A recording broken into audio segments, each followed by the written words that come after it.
Hello guys, स्वागत है आपका विलेज वाली टीचर यूट्यूब चैनल पर। तो चलिए, कल हमने पियाजे के सिद्धांत की बेसिक जानकारी ले ली थी और फर्स्ट स्टेज हम पढ़ चुके थे। तो आज हम पढ़ने वाले हैं पियाजे के स्टेज की सेकंड स्टेज। तो चलिए निकालते हैं, बाल की खाल निकालेंगे। तो कल जो सेंसरी मोटर स्टेज पढ़ी थी हमने, उसमें एक कुछ चीज़ रह गई थी।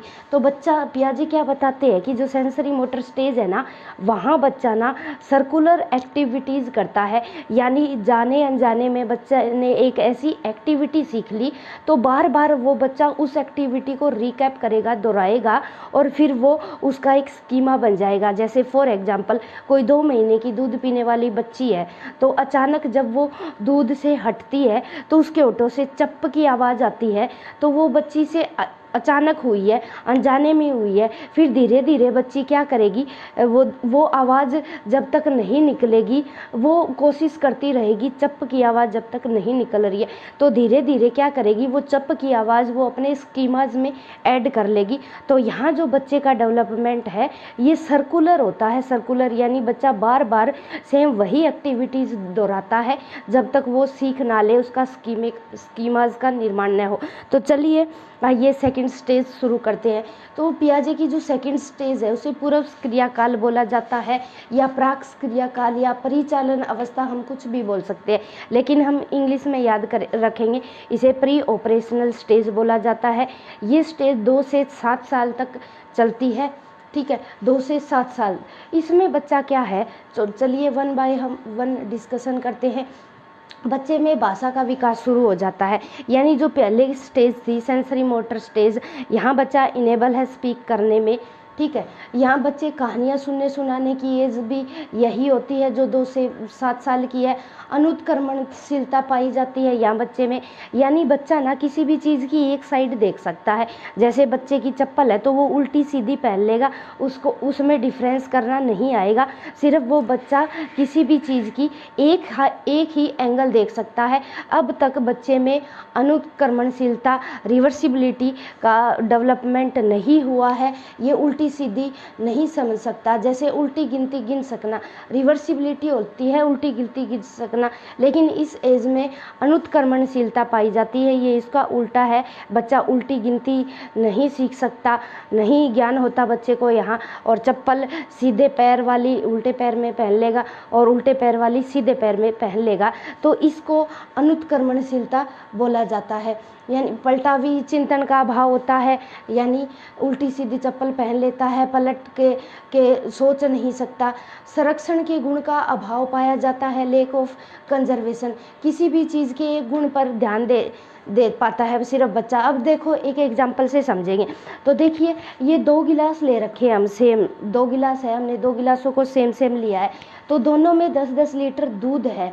ठीक है, तो अब हम 2 गिलास और लेते हैं, एक जो दिखने में बड़ा है और एक जो दिखने में चौड़ा है, लेकिन इसमें दोनों की क्षमता क्या है, 10-10 लीटर दूध आया हुआ है। लेकिन जब हम 5 साल के बच्चे के सामने ये एग्जाम्पल रखेंगे तो बच्चा बताएगा कि जो बड़े वाला बर्तन है उसमें दूध ज़्यादा है, यानी ये अब यहाँ बच्चे में लैक ऑफ कंजर्वेशन है, या बच्चा डिफरेंस नहीं कर पा रहा, वो सिर्फ एक ही गुण को देख पा रहा है कि जो चीज़ बड़ी है उसी में चीज़ ज़्यादा आएगी। ठीक है, तो ओनली ग्लास की लेंथ पर फोकस रहेगा। लेकिन जैसे जैसे बच्चे की उम्र बढ़ेगी, बच्चा पियाजे की तीसरी स्टेज में एंटर करेगा, वो रिवर्सिबिलिटी सीख लेगा, लैक ऑफ कंजर्वेशन के गुण उसमें दिखने शुरू हो जाएंगे।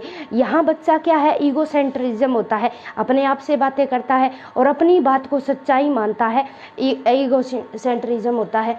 यहाँ क्या करता है बच्चे, देखिए खेल खेल में बातें करेगा, बिना सिर पैर की बातें करेगा, जो कोई यूज़फुल ही नहीं होगी, कभी कुछ पूछ लेगा कभी कुछ पूछ लेगा। और इसमें क्या है, सभी के विचार को ही सत्य मानता है बच्चा, कि जो खुद सोच रहा है वही सत्य है, वही रियल है, वही रियलिटी है, इस एज वाला बच्चा। फिर क्या है, जीववाद है, एनिमिज्म पाया जाता है, यानी निर्जीव को सजीव समझता है।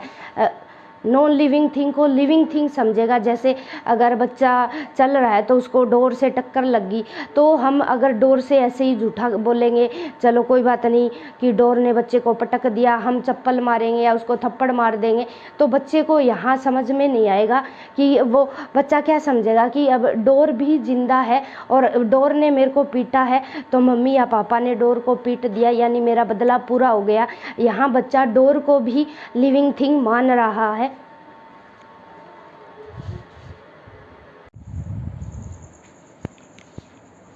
तो जो पियाजे की जो दूसरी अवस्था थी, पियाजे ने उस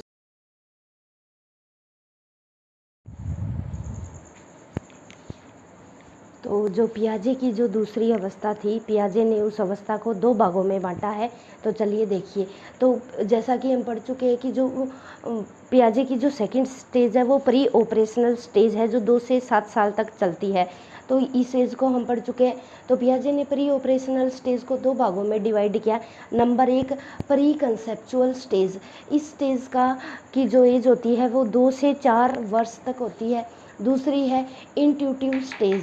ये स्टेज 4 से 7 साल तक चलती है। तो पहले 1 बाय 1 डिटेल में चर्चा करेंगे। तो पहले प्री कंसेप्चुअल स्टेज में बच्चे की जो एज रहती है वो 2 से 4 साल तक रहती है।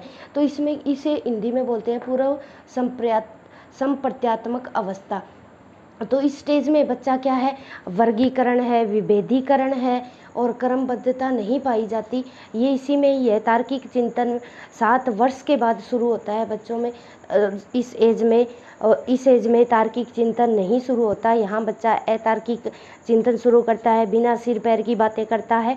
लेकिन इस एज में जो सेकंड स्टेज है पियाजे की, इस एज में बच्चे में तार्किक चिंतन शुरू नहीं होता। उसका सिर्फ कंसेप्चुअल नॉलेज होती है, उसे उसके रूल्स नहीं पता होता। तो चलिए दूसरी स्टेज इंट्यूटिव स्टेज, ये 4 से 7 वर्ष तक चलती है। यहाँ बच्चा ना अंतर डिफरेंस विभेद नहीं कर पाता। ठीक है, किसी भी चीज़ के बारे में विभेद नहीं कर पाता कि ये छोटा है, ये बड़ा है, ये लंबा है, ये चौड़ा है। तो ऐसी चीज़ें बच्चा यहाँ डिफ्रेंसिएशन नहीं कर पाएगा पियाजे की दूसरी स्टेज में। 1 मिनट आप स्क्रीनशॉट ले लीजिए। तो फिर क्या है, बच्चा दिन महीना डेट, जैसे यहाँ लिखा दिन महीना डेट में अंतर नहीं कर पाता, समय की गणना भी नहीं कर पाएगा। और ये जो एज है ये खिलौनों की आयु है। इस एज में बच्चा खिलौनों से खेलता रहता है, मोस्टली खिलौनों से खेलता रहेगा। फिर क्या है, यहाँ बच्चे का कंसेप्ट बनेगा, लेकिन बच्चा यहाँ किसी चीज़ को देखकर कंसेप्ट तो बना लेगा, लेकिन उसे रूल नहीं पता कि ये किस रूल, यहाँ कौन सा रूल लगा है, ये ऐसा है तो क्यों है। यहाँ बच्चे में तार्किक क्षमता नहीं पाई जाती, अतार्किक थिंकिंग करता है। तो देखिए, जैसे पानी से बर्फ़ बनना और बर्फ़ से फिर से पानी बनना, बच्चे को ये तो पता चल गया कि पानी की बर्फ़ जो है वो पानी की बनी है और पानी और बर्फ़ से फिर से उसका पानी हो गया। लेकिन बच्चे को अभी साइकोलॉजिकल या मेंटल लेवल इतना काम नहीं कर रहा बच्चे का। अभी बच्चे को सिर्फ कंसेप्ट पता है, रूल नहीं पता कि ये पानी की बर्फ़ कैसे बनी है और बर्फ़ का पानी कैसे बना है। अब इस रूल का पता अभी इस सेकंड स्टेज के बच्चे को नहीं पता है।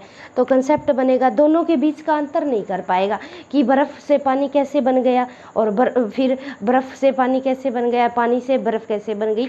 दोनों के बीच में बच्चा अंतर नहीं कर पाएगा।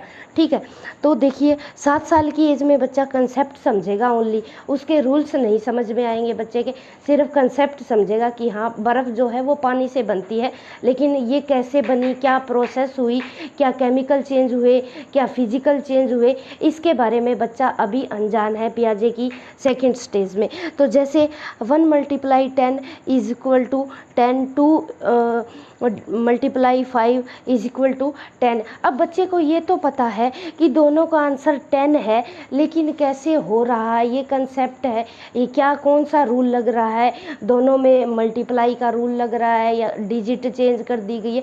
बस बच्चा आंसर समझ पा रहा है यहाँ, लेकिन बच्चे को ये नहीं पता कि कौन से रूल लगे हैं यहाँ पर। तो ये थी पियाजे की second stage, pre conceptual stage, जिसका समय था 2 से 7 वर्ष। बारीकी से अध्ययन कर लिया है तो सीटेट में इस स्टेज से बाहर एक भी क्वेश्चन नहीं जाएगा। तो अगर नेक्स्ट स्टेज हम पढ़ेंगे कल, तो हमारे चैनल से जुड़े रहिए। चैनल को सब्सक्राइब करें, लाइक करें, फॉलो करें। धन्यवाद। Thanks for watching.